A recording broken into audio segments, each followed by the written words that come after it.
Every great civilization rises with a spark of brilliance, a vision, a dream. It builds cathedrals to the heavens, carves its mark into the earth, and inspires its people to believe they are part of something eternal. But history tells us this dream is fleeting. Rome fell, Byzantium faded, the British Empire crumbled, and now many believe the West stands at a precipice. But is it merely political or economic forces driving this decline? Or is the very psyche of Western civilization unraveling? Today, we're not just asking why civilizations fall, but exploring how the collective mind of a society disintegrates, how a culture loses its spiritual core, and what happens to the soul of a people who no longer know who they are. Stay with me as we dig into the psychology of a society on the edge. Before we dive in, make sure to subscribe to this channel and join our growing community. Together, we explore the forces shaping our world history, psychology, spirituality, and beyond. Help this message reach others by giving it a like.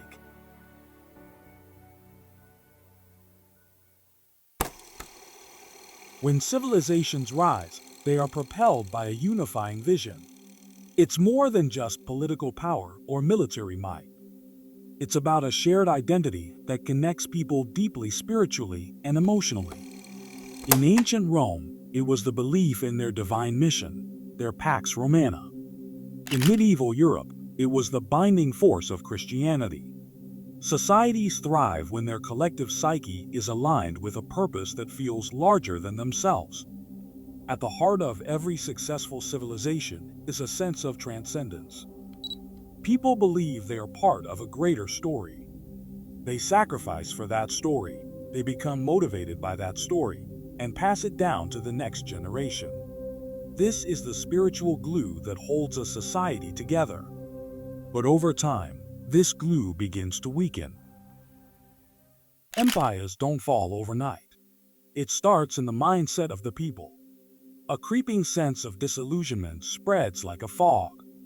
The shared vision that once unified millions begins to fragment.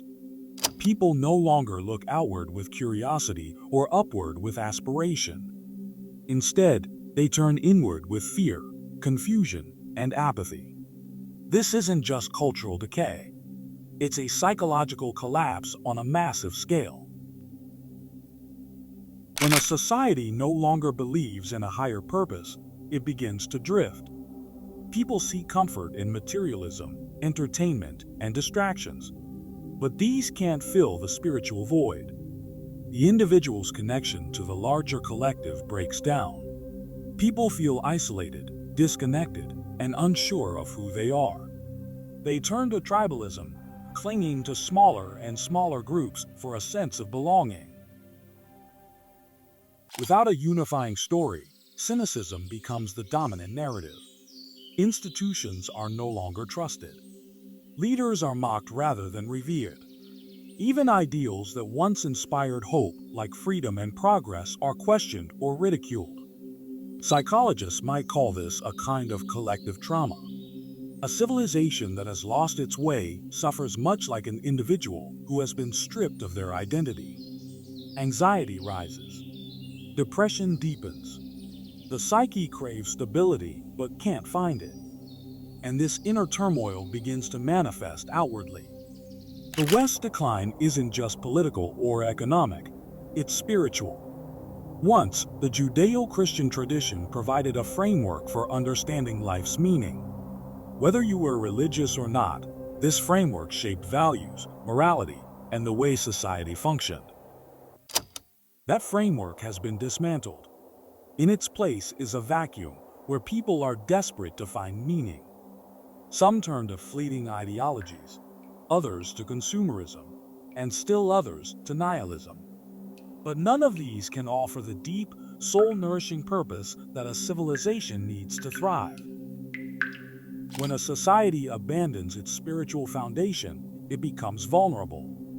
Vulnerable to division, manipulation, and collapse. In the absence of a shared moral compass, people become easy to control, docile and distracted, chasing illusions instead of truth. The psychologist Carl Jung spoke about the collective unconscious, the idea that societies are guided by archetypes and shared symbols.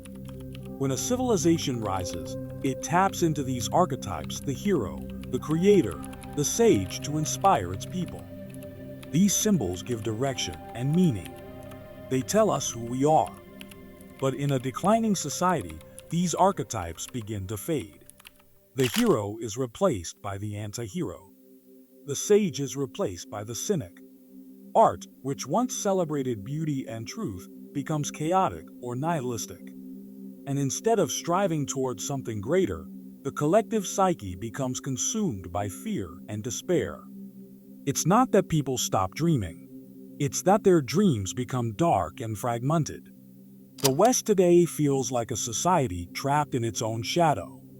The question is, can it confront this shadow and emerge stronger? Or will it sink further into despair?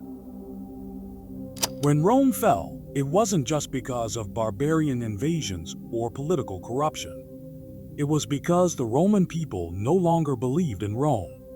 The spiritual and psychological foundation that had sustained them for centuries had crumbled.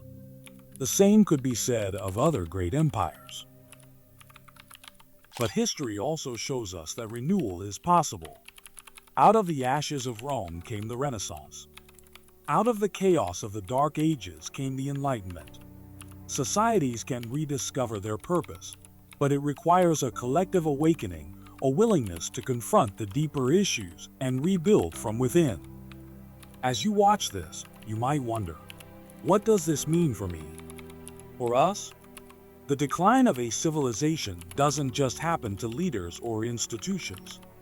It happens to people, to you and me. The collective psyche is made up of individual minds, and that means we have the power to change it. So ask yourself, what is your purpose?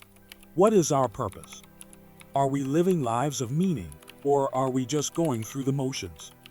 Are we building something that will last, or are we too distracted to even try? The West stands at a crossroads, and the choice isn't just about politics or economics. It's about the soul of a civilization, about whether we can rediscover the spiritual and psychological foundations that made us great. The question isn't just what will happen to the West. It's what will happen to us if we don't wake up.